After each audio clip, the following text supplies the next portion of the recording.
Good morning to everyone. Thank you very much for giving me an opportunity to speak on Facile approach to acid-base imbalance and electrolyte disturbances. And I will make you masters of managing acid-base imbalance and electrolyte disturbances in 20 minutes time. Thank you. We'll go one by one. There is a simple method of acid-base imbalance interpretation. A four-step method for interpretation of arterial blood gas system. This method is simple, easy, and can be used for the majority of ABGs. It only addresses acid-base balance and considers just three values. One is pH, partial pressure of carbon dioxide. Third is bicarbonate. Step 1. Use pH to determine acidosis or alkalosis. Less than 7.35, that is acidosis.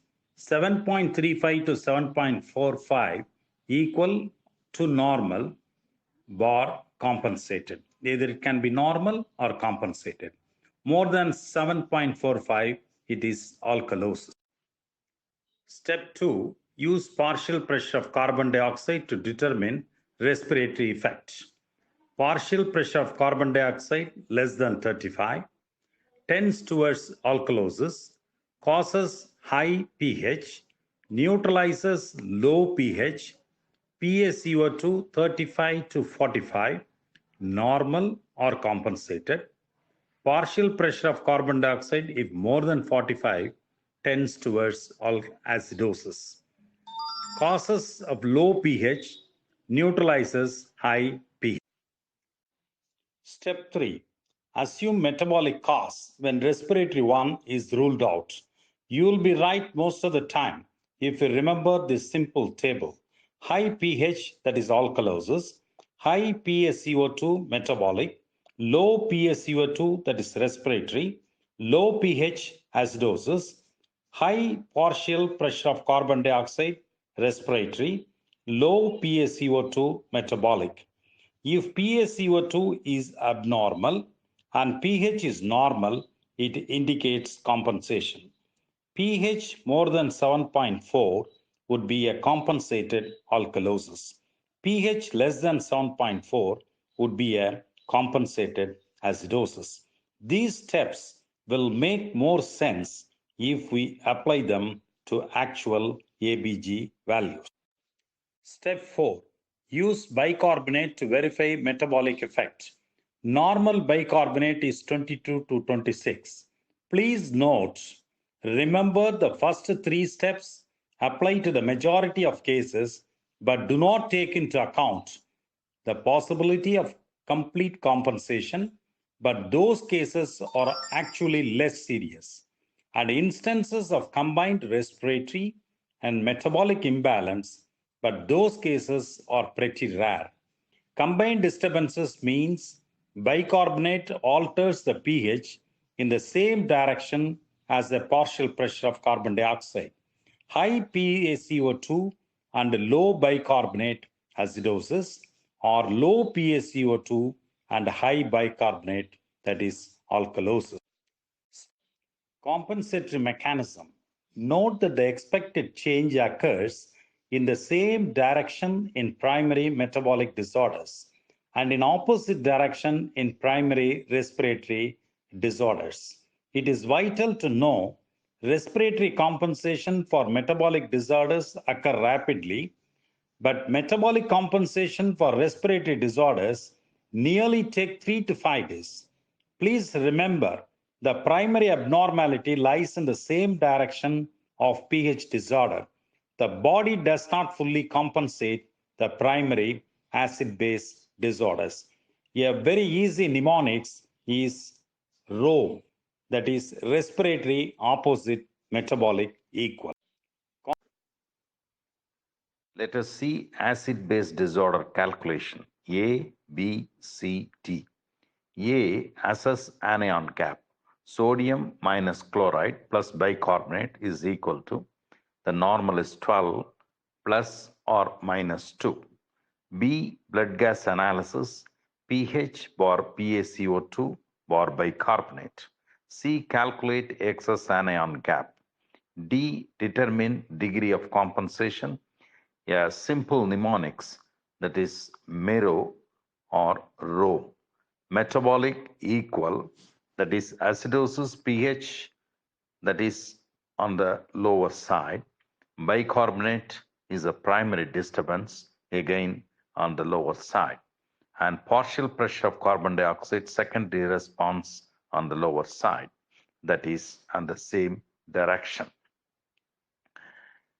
Alkalosis pH on the rise, bicarbonate on the rise, that is primary disturbances, partial pressure of carbon dioxide on the rise, that is secondary response, that is on the same direction. Respiratory on the opposite direction, acidosis pH on the lower side, PaCO2, that is on the rise, primary disturbance, that is in the opposite direction. Bicarbonate on the rise, secondary response, that is in the opposite direction. Alkalosis pH high and partial pressure of carbon dioxide, primary disturbance on the opposite direction, that is on the lower side. Bicarbonate on the lower side, secondary response on the opposite direction. Let us go on to IV fluids. Let me give some useful tips of IV fluids and calculation of fluid infusion for every one of us. We have got 2 limbs, 2 eyes, 2 lungs, 2 kidneys, like that. We'll remember like that. 2 IV fluids rich in dextrose. One is dextrose solution. The second is dextrose saline, that is DNSIV. The other one is DSIV. The next one, 2 IV fluids rich in sodium chloride. One is normal saline, NSIV, dextrose normal saline, DNSIV. 2 IV fluids dextrose free, normal saline, NSIV, second one is ringer lactate, oral IV. 2 IV fluids rich in potassium, isolate MIV, isolate PIV. Which IV fluid is for treating magnesium deficiency? Isolate E. Then we are asking our staff to give 0.9% saline, 1% normal saline, 3% normal saline. Let us see what it is. 0.9% saline, 154 milliequivalents of sodium chloride. 1% normal saline is 171 milliequivalents of sodium chloride. 3% normal saline is 513 milliequivalents of sodium chloride. So 0.1% is equal to 17 milliequivalents. That is 17, that is sodium chloride. A marginal 1 milliequivalent difference is for convenience. Then IV fluid for vomiting is isolate G.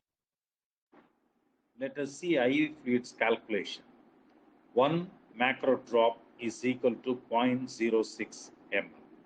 1 ml is equal to 16 drops.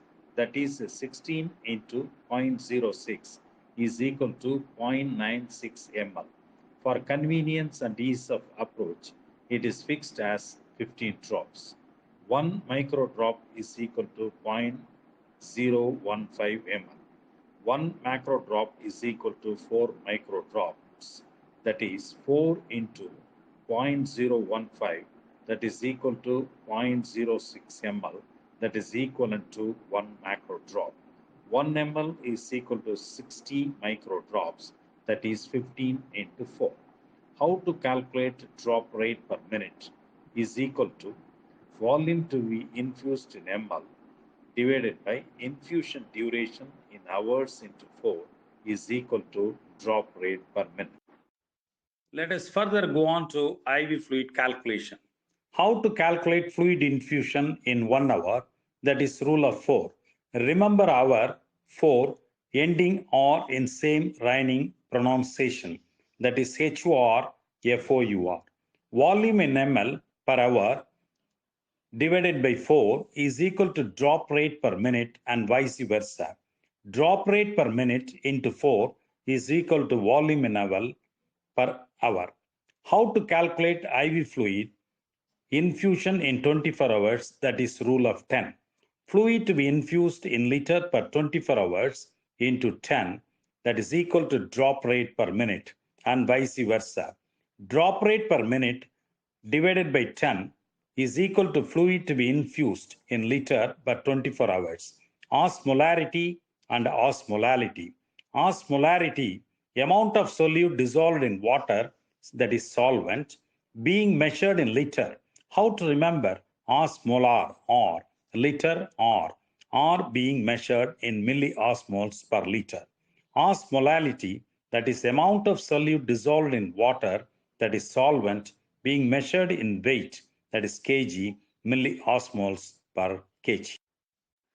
I have given a bird's eye view of acid-base imbalance and electrolyte disturbances.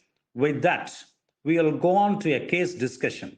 A young man of 22 years, type 1 diabetes mellitus, presents with nausea, vomiting, abdominal pain, unable to eat, continuous on insulin. Heart rate 130 per minute, BP 110 bar 56 millimeters of mercury.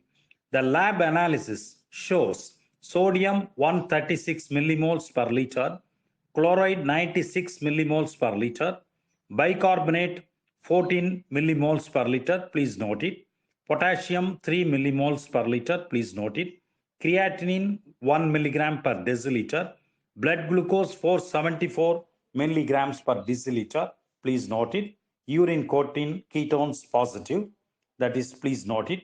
What is the first appropriate step to be initiated? A. Start on infusion of insulin. B. CT scan of abdomen on pelvis. C. Infusion of insulin, hydration, correction of electrolytes. Let us see the answer with explanation. So the given report, we are able to get the answer. So the infusion of insulin is vital. We must hydrate the patient and correction of electrolytes. Hydration, potassium deficit also to be corrected. Then insulin infusion, which if on early initiation may further will lead to potassium deficit. One has to be watchful. This patient is a case of diabetic ketoacidosis, so may not warrant CT abdomen or pelvis. And also, it is very easy to remember the values of serum lactate, serum acetone, and serum bilirubin, serum creatinine, all 1 milligram values. The Pythagoras, that is centuries back, he has pointed out the entire universe is ruled by numericals. Yes, it is true. Let us analyze two more cases. The first case, a young lady is in coma as she has consumed unknown number of sedatives. That is, timing of taking the drug is not known. Arterial blood gas analysis, that is pH 6.80, bicarbonate 14 milliequivalents per liter, PaCO2 66 millimeters of mercury. Which of the following is the apt acid-base condition? A. Uncompensated metabolic acidosis. B. Uncompensated respiratory acidosis. Simultaneous respiratory and metabolic acidosis. Last is respiratory acidosis and partial renal compensation. You think it over. We'll go on to the next quiz. At the end, we'll see the answers. The second case, which of the following laboratory analysis indicates compensated metabolic alkalosis? A. Low PaCO2, normal bicarbonate, and high pH. Low PaCO2, low bicarbonate, and low pH. C. High PaCO2, normal bicarbonate, and low pH. D. High PaCO2, high bicarbonate, and high pH. Let us see the answers. The first case, the answer is simultaneous respiratory and metabolic acidosis. The answer for the question 2, that is high PaCO2, high bicarbonate and high pH. There is combination of metabolic acidosis and alkalosis, and metabolic acidosis with respiratory acidosis with respiratory alkalosis, and metabolic alkalosis with respiratory acidosis or respiratory alkalosis.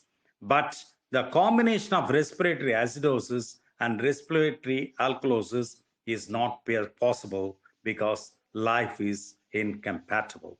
Thank you all for the patient hearing. I have given you a simplified method of approach of acid-base imbalance and electrolyte disturbances.